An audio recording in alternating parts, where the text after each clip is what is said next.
Senhor presidente, senhoras senadoras, senhores senadores, quero iniciar aqui as minhas palavras fazendo as minhas homenagens a todos os mortos por essa pandemia, às suas famílias, e registrar aqui um número que tem que ficar para a história. Ali nós temos 605.884. E vários estudos científicos feitos sobre a pandemia no Brasil dizem que desses 605.884, 450 mil poderiam estar vivos, não fosse a incompetência, a negligência e a omissão desse governo. Quero me congratular com o presidente dessa comissão, Omar Aziz, que deu uma condução firme e democrática a esse trabalho. Com o nosso vice-presidente, Randolfo Rodrigues, não só por ter sido o primeiro signatário do pedido dessa CPI, mas por ter dado uma contribuição muito efetiva. Saudar aqui o nosso relator, Renan Calheiros. Tive a oportunidade, na primeira reunião do G6, naquela época eram 6, sugerir o nome de Vossa Excelência como relator e não me arrependo, me sinto orgulhoso pelo trabalho que Vossa Excelência fez. Quero saudar todas as nossas companheiras que aqui participaram, Simone Tebet, Elisiane, Zenaide, Soraya, Leila, todos os demais companheiros suplentes e titulares, saudar todos os servidores e as servidoras que nos ajudaram aqui nessa tarefa tão difícil e também saudar os internautas, diversos grupos que participaram, os tesoureiros do Jair, vários outros, eu quero agradecer também. E quero dizer, senhor presidente, que esse relatório coroa um esforço. Essa CPI foi fundamental para a história do nosso país. Ela foi capaz de catalisar a atenção e a insatisfação da população brasileira que se encontravam dispersas. Ela trouxe luzes sobre os fatos acontecidos em toda a pandemia e conseguiu provar uma tese central que diz que a estratégia escolhida pelo governo Bolsonaro para superar a pandemia e o coronavírus foi a adoção da busca da imunidade coletiva pela transmissão da doença. E nós conseguimos provar isso, que representa um crime com dolo eventual. E por isso o senhor presidente da República e alguns dos seus auxiliares estão enquadrados no crime de epidemia com resultado morte, com penas que vão de 15 a 30 anos de prisão. Eu espero que a justiça seja feita e eles possam pagar por esses crimes. Na verdade, esse governo o tempo inteiro ficou preocupado tão somente com a questão da economia por conta do desejo de reeleição do presidente da República.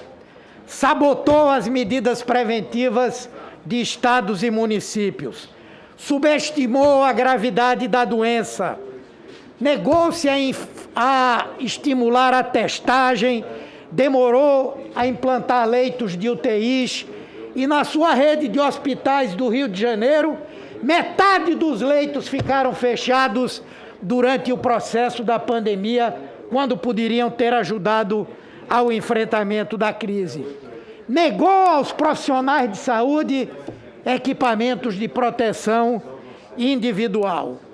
E, ao lado disso, propagou a utilização de medicamentos sem qualquer eficácia, para dar à população uma falsa segurança que permitisse que ela quebrasse o confinamento e, ao mesmo tempo, propiciou a empresas inescrupulosas lucros astronômicos, fortalecidos por relações promíscuas com maus profissionais e más instituições de saúde. Planos de saúde que tiveram lucros astronômicos por passarem mais de um ano sem prestar os serviços comuns que deveriam ser prestados aos seus servidores. E outras que resolveram, além disso, fazer experiências pseudocientíficas sem autorização de pessoas e de famílias. Quero aqui falar com orgulho que sou médico. Me orgulho dos médicos brasileiros que estiveram na linha de frente para salvar tantas e tantas vidas. E a eles faço uma homenagem.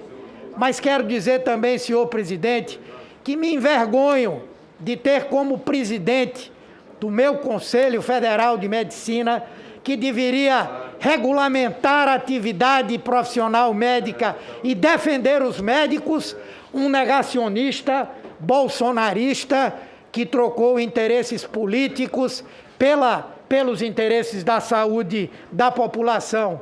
E quero parabenizá-lo por tê-lo indiciado, senador Renan Calheiros. Quero dizer que o governo se caracterizou pela desinformação. E aí, meus parabéns à mídia tradicional, que o tempo inteiro propagou a verdade e enfrentou os disseminadores de notícias falsas, que foram desde a ideologização, debatendo a origem do vírus, se a vacina era chinesa ou não, contra as máscaras, até essa última aparição grotesca e criminosa do presidente da República, associando o uso de vacinas à transmissão da AIDS. Medicamentos ineficazes foram defendidos. Vacinas foram demonizadas. Nas relações internacionais, brigamos desnecessariamente com o maior fornecedor de insumos para esse país, na área da saúde, que foi exatamente a China. E na área da vacinação, a luz no fim do túnel para a superação da doença, como está provado agora pela diminuição dos casos e mortes, o governo renegou vacinas de qualidade, reconhecidas, regulamentadas, ofertadas a tempo e que poderiam ter evitado 150 mil mortes se tivessem chegado a tempo, ainda em dezembro, para que começássemos a vacinar. Porém, a pressão do povo brasileiro e dessa CPI obrigaram o governo a ir atrás de vacinas. Mas qual foi a opção do governo? Foi comprar a Pfizer? Foi comprar a Coronavac, a Moderna? Não. Foi atrás de empresas inidôneas, como a Precisa Global, que já havia aplicado um golpe no Ministério da Saúde e que queria antecipadamente receber dinheiro por uma vacina que não tinha registro no Brasil e que até hoje não foi entregue ao Paraguai, que comprou essa mesma vacina, a Covaxin. Ou um governo que demonstrou a sua falta de transparência, a sua incompetência, a sua bagunça, quando permitiu que verdadeiros estelionatários pudessem chegar até o vice-ministro para oferecer uma vacina inexistente e ainda cobrar propina aos pseudo-vendedores dessa vacina. A CPI ajudou muito, impediu que 1 bilhão e 600 milhões de reais que iriam pagar a Covaxin não fossem pagos, porque o contrato foi suspenso, impediu o golpe que queriam dar com a vacina CanSino, porque aqui denunciamos o esquema que estava por trás disso. Um governo que demorou a aplicar o auxílio emergencial, que o Congresso teve que tomar essa posição e agora 22 milhões de brasileiros estão no limbo sem o auxílio emergencial e o povo tendo que brigar em cima de um caminhão de lixo para pegar os restos do que aqueles que ainda podem comer hoje o fazem. Uma pandemia que atingiu desigualmente negros, mulheres, indígenas, populações quilombolas, e nós assim o denunciamos. Fico triste porque não conseguimos aqui indiciar algumas figuras que mereceriam muito. E eu quero citar duas só. O senhor Paulo Guedes. Paulo Guedes é a cara do que há de pior na elite brasileira. Um cidadão insensível, que enquanto o povo está pegando osso na frente dos supermercados, ele está a cada dia que se passa acumulando mais dinheiro numa offshore, no exterior. E o seu chefe de políticas econômicas, o senhor Sachicida. Mas eu entendo que não foi possível, nós tínhamos que construir o consenso possível. Mas certamente, se a lei dos homens não vier a castigar essas duas figuras desse governo, a de Deus certamente os castigará no momento certo. Senhor presidente, coisas há por fazer. Precisamos cobrar desse governo a vacinação das crianças de 5 a 11 anos. Coisas que essa CPI vai fazer. Deveremos aprovar a proposta do nosso companheiro Randolph para a criação da frente observatório, que não pode dar um segundo de trégua àqueles que têm a obrigação de pegar esse relatório e dar seguimento, abrindo processos, aprofundando investigações. Essa CPI é um exemplo para o mundo.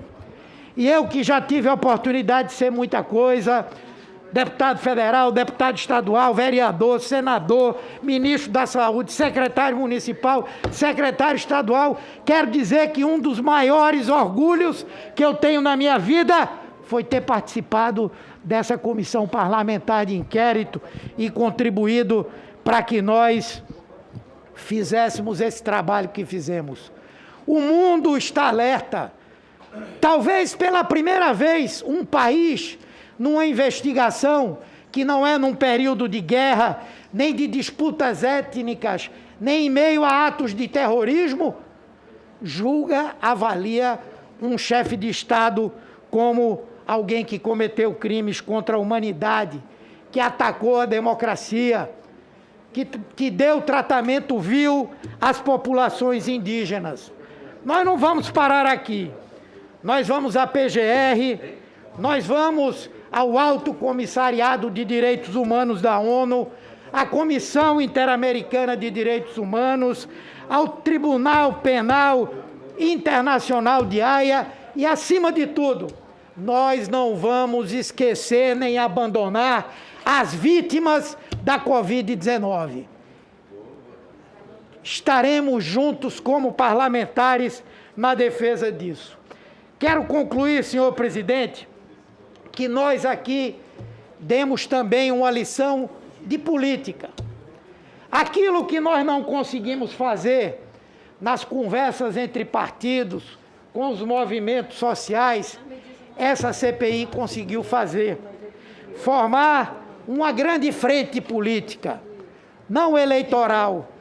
Pessoas de partidos tão díspares, tão distantes, aqui se uniram com um objetivo: dizer ao Brasil o que aconteceu durante essa quadra histórica que nós vivemos dentro da pandemia. E fizemos muito bem. Aqui, a divisão não foi de direita contra esquerda, contra centro, ainda que cada um de nós tenha a sua posição e defenda com a maior clareza possível. Aqui se travou o embate entre a civilização e a barbárie. E esse embate, a civilização ganhou. Ganhou porque eu tenho certeza que criminosos semelhantes a esses que estão aí listados, no futuro pensarão muitas vezes antes de assumirem suas posições negacionistas, seus equívocos e sua insensibilidade. Por último, eu quero ironicamente aqui relembrar num dia que estava aqui o senhor Pazuello, um dos maiores criminosos que esteve nessa pandemia. Eu perguntei a ele: qual é a sua sensação agora, depois de ter saído do governo. E ele disse o dever cumprido. Certamente ele não cumpriu o dever dele e ainda hoje deve dormir mal. Mas nós aqui, eu posso dizer com todo orgulho e com toda certeza, nós cumprimos o nosso dever com o Brasil. Parabéns a todos que fizeram essa CPI. Muito obrigado, senhor presidente. Obrigado.